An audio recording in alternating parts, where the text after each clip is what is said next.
She was the queen of comedy. The woman with the bright red hair and the wide, frantic eyes who could make an entire nation laugh just by stuffing chocolates into her mouth. Lucille Ball. To the world she was sunshine. She was joy. She was the innocent, lovable housewife who just wanted to be part of the show. But that was a lie. That was a character. The real Lucille Ball was tough. She was a survivor. And she had eyes that saw everything. When the cameras turned off, the laughter stopped. Lucille watched the people around her. She watched how they treated the waiters. She watched how they spoke to the assistants. She watched the smiles that didn't reach the eyes. And she kept a list. It wasn't a physical list written on paper. It was burned into her memory. A list of women the world adored. Women who were called icons, legends, sweethearts. But Lucille knew better. She saw the rot beneath the glamour. She saw the cruelty behind the lipstick. Before she died, she let those secrets slip. She exposed the toxic underbelly of Hollywood's golden age. She pointed the finger at 7 specific women. 7 actresses who were rotten to the core. You think you know Hollywood history? You don't. Not until you see it through Lucy's eyes. First on the list is a woman known for her breathtaking beauty. Ava Gardner. Men worshipped her. Women wanted to be her. But Lucille Ball was disgusted by her. To Lucy, Ava Gardner wasn't just difficult. She was dangerous. Most stars had egos. That was normal. But Ava had something else. She had a need to hurt people. She liked it. She fed on it. It happened in the mid-60s. MGM Studios. A wardrobe fitting. Imagine the room. Quiet. Tense. A young assistant is shaking. She's holding a dress she has spent hours steaming. She is terrified. She walks up to Ava Gardner, the movie star, and holds out the garment. There was a flaw. A tiny, microscopic ripple in the fabric where the steam had been too heavy. Nobody would see it on camera. Nobody would notice it from 2 feet away. But Ava saw it. She didn't ask for it to be fixed. She didn't sigh. She stared at the girl. She let the silence stretch out until the girl wanted to disappear. Then Ava spoke. Her voice was ice cold. "Don't bother fixing it," she said. "You can't fix incompetence with more incompetence." It wasn't a critique. It was an execution. Lucille was standing right there. She felt her chest tighten. She watched the girl crumble. This wasn't about a dress. This was about power. It was about a rich, famous woman crushing a nobody just because she could. Later, Lucille told a friend the truth about Ava Gardner. She said, "Ava didn't make mistakes. She made victims." And it got personal. At a cocktail party, Ava heard Lucille's name. She didn't smile. She didn't offer a polite nod. She sneered. Loudly so everyone could hear, she said, "Oh, the washed-up clown. She's still working." The room gasped. Ava didn't care. Lucille never forgot it. Even years later, when Ava Gardner was being celebrated as a legend, Lucille would shake her head. She would mutter to herself, "If she hadn't been beautiful, no one would have tolerated who she really was." In Lucy's book, Ava Gardner was a monster hiding behind a pretty face. The next name on the list breaks people's hearts. Judy Garland. The girl from Oz. The tragic soul. We are taught to pity Judy Garland. We are told the studio system broke her. And that is true. But Lucille Ball saw the other side of the coin. She saw the wreckage Judy left behind. Publicly, Lucy called Judy a genius. She praised her voice. She praised the magic. But privately, Lucy was furious. Lucy said, "Talent doesn't give you the right to destroy other people's lives." You see, Lucille was a professional. She came from nothing. She worked for every dime she had. If the call time was 6 a.m., Lucy was there at 5:30. Judy was different. There was a shoot in the 70s. A director who worked with Lucy told the story. The crew arrived at dawn. Electricians, grip, makeup artists. People who needed this paycheck to feed their families. They waited. And waited. 5 hours passed. 8 hours passed. Finally, at 2 p.m., Judy Garland strolled in. She worked for 30 minutes. She sang beautifully. She was perfect. And then, she yawned. She said she was tired. And she walked off the set. The day was over. The budget was blown. The next morning, the producer had to fire 3 crew members to make up for the lost money. 3 men lost their jobs because Judy Garland was tired. That is what haunted Lucille Ball. She didn't hate Judy for being an addict. She hated the collateral damage. She hated that the genius got the applause while the little people got fired. The body count around her was real, Lucy told a friend at dinner. Everyone made excuses because she was magic, but she was a mess, and someone else always paid the bill. When Judy died young, the world cried. Lucy cried too. But her tears were different. She saw Judy not just as a victim but as a warning. A warning that talent without discipline is just a weapon that hurts everyone around you. Then there was Zsa Zsa Gabor. When you mentioned Zsa Zsa to Lucille Ball, she didn't get angry. She laughed. But it wasn't a happy laugh. It was a laugh of pure disbelief. To Lucy, Zsa Zsa Gabor was a fraud. A walking, talking lie. The diamonds, the furs, the darling accent. It was all a costume. Lucille could handle a diva. She couldn't handle a fake. The incident that turned Lucy's stomach happened at a charity event. A place meant for kindness. Zsa Zsa swept in like royalty. The cameras flashed. She smiled. She waved. She looked like an angel. Then the photographers walked away. The lights dimmed. A volunteer, a nice woman trying to help, guided Zsa Zsa toward her table. Zsa Zsa stopped. The smile vanished. The accent dropped an octave. I don't sit with peasants. She snapped. Lucille heard it. She watched it happen. Peasants. But it got worse. A young girl, barely 20, accidentally brushed against Zsa Zsa's expensive fur coat. A mistake. An accident. Zsa Zsa didn't yell. That would have been too honest. Instead, she leaned in close. She put on a sweet, sickening smile. She whispered so only the girl could hear. Sweetheart, you touch my coat again, and I'll make sure you never work an event in this town again. She said it like she was giving advice. Like she was being a grandmother. Lucille felt sick. She told a colleague that night. Nothing about her is real. Not the accent, not the elegance, and certainly not the kindness. To Lucille, Zsa Zsa was the worst kind of evil. The kind that smiles while sticking a knife in your ribs. When Zsa Zsa famously slapped a police officer decades later, Lucy wasn't shocked. She just nodded. There she is. Lucy said. The real one finally came out. Bette Davis. The legend. The eyes. She is one of the greatest actresses to ever live. Nobody denies that. Not even Lucy. But Lucy also knew that Bette Davis enjoyed the smell of blood. Her talent was huge. Lucy's friend said. But her cruelty was bigger. Bette Davis didn't just fight with studio heads. She punched down. She went after the people who couldn't fight back. Makeup artists, costume designers, junior actors.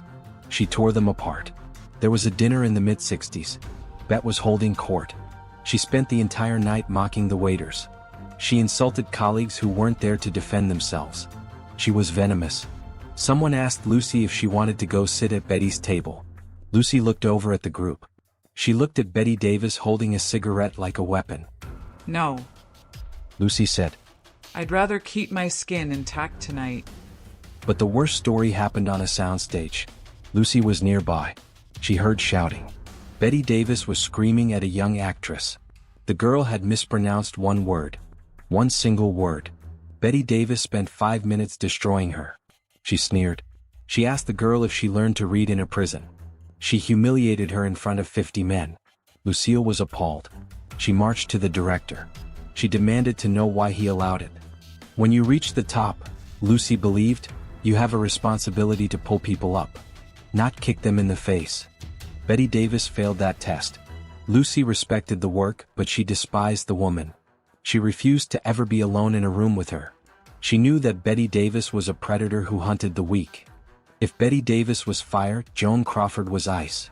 Lucille Ball had met many difficult women. But Joan Crawford scared her. There was something missing in Joan. Something human. All she has is glamour. Lucy whispered to a friend. Underneath is nothing but ice. It was 1971. Joan Crawford was a guest on Here's Lucy.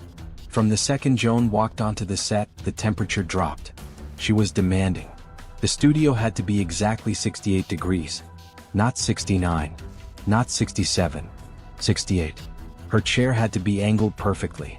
The lights had to be changed to hide her age. Lucy tolerated it. That was Hollywood. But then came the wardrobe assistant. A 22-year-old kid. She brought Joan a dress. It had a tiny wrinkle. Joan Crawford didn't yell. She didn't get angry. She hissed. She looked at this young girl and said, "You're a useless little nothing. Toilets would be lucky to have you." She demanded the girl be fired. On the spot. That was the line. Lucille Ball refused. She stood up to Joan Crawford. She saved the girl's job. And in that moment she saw the truth. When the cameras rolled, Joan turned it on. She was charming. She was dazzling. She was the movie star. The light left her eyes. She became a mannequin again. Cold, stiff, empty. I've worked with plastic dolls that felt more human. Lucy said later. Joan Crawford wasn't just mean. She was hollow. And to Lucy that was the most terrifying thing of all. Shelley Winters. 2 Oscars. A brilliant actress. But in real life? A nightmare. Lucy called her. A storm in a dress. You never knew what you were going to get. One minute she was laughing. The next minute she was screaming and throwing glass. It was the manipulation that Lucy hated. Lucy realized that Shelley Winters used rage as a tactic. At a fundraiser, Shelley felt she wasn't getting enough attention.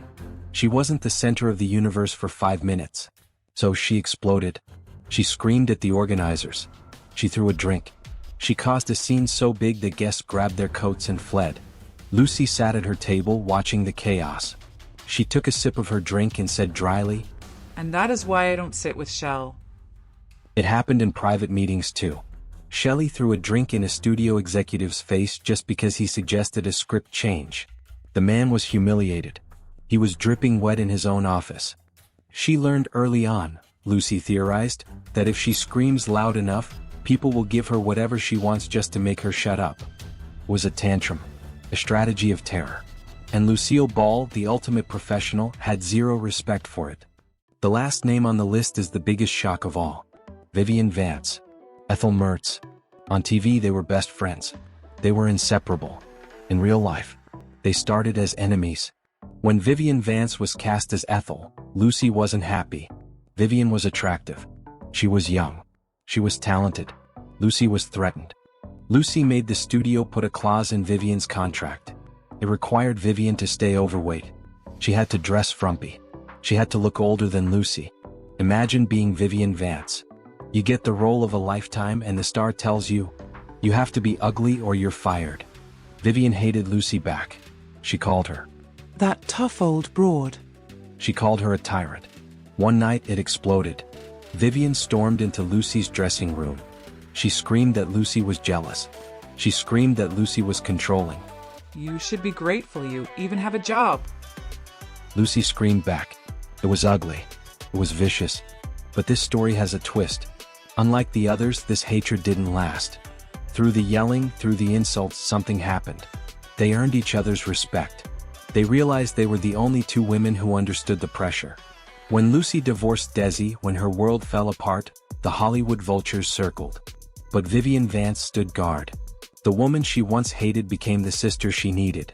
When Vivian died of bone cancer in 1979, Lucille Ball was destroyed. She wept for the tough old broad. It was the only feud on the list that ended in love. So, who was Lucille Ball really? She wasn't just the funny lady on the TV screen. She was a titan. In 1962, she became the first woman to run a major television studio, Desilu Productions. She was the boss. She was the one who greenlit Star Trek. She was the one who approved Mission Impossible. She broke every glass ceiling in Hollywood, and she did it while wearing high heels. But her heart was always broken. She loved Desi Arnaz with a fire that consumed them both. They eloped in 1940. They built an empire together. But Desi had demons. He drank. He cheated. He gambled. Lucy tried to save him. She wrote her pregnancies into the show to keep him home. She built a studio to keep him busy. But you can't save a man who wants to drown. They divorced in 1960. It was the end of an era. She married again to Gary Morton. A good man. A safe man. But everyone knew that Desi was the love of her life. And she was the love of his. April 18, 1989. Lucy felt a pain in her chest. A tearing sensation. She was rushed to Cedars-Sinai. It was her heart. Her aorta had dissected. The doctors operated for 7 hours. It was grueling, but she survived. She woke up. She was walking. She was talking. The world breathed a sigh of relief. Lucy was going to be okay. But death is a patient hunter. April 26th. Early morning. Lucy woke up screaming. Her back was on fire. The aorta had ruptured again. This time there was no surgery. There was no miracle. At 5:47 a.m. the laughter died. Lucille Ball was gone. She left behind a legacy that is etched in stone. Statues, museums, stamps. She is the most famous face in television history. But her real legacy isn't the comedy. It's the truth. Lucille Ball showed us that you can be the most powerful woman in the room and still be kind. She showed us that you can be a genius without destroying the people around you. She looked at the icons, Ava, Judy, Bette, Joan, and she refused to be like them. She refused to let the darkness win. We watch I Love Lucy and we see a silly, happy world. But now you know the truth. You know about the list. You know about the secrets she kept. And you know that behind those big blue eyes Lucille Ball was watching. Always watching. And she never forgot a thing. What do you think? Was Lucy too harsh? Or was she the only honest woman in Hollywood? Let me know in the comments. And remember, in this town, the brightest smiles hide the sharpest teeth. I'll see you in the next video.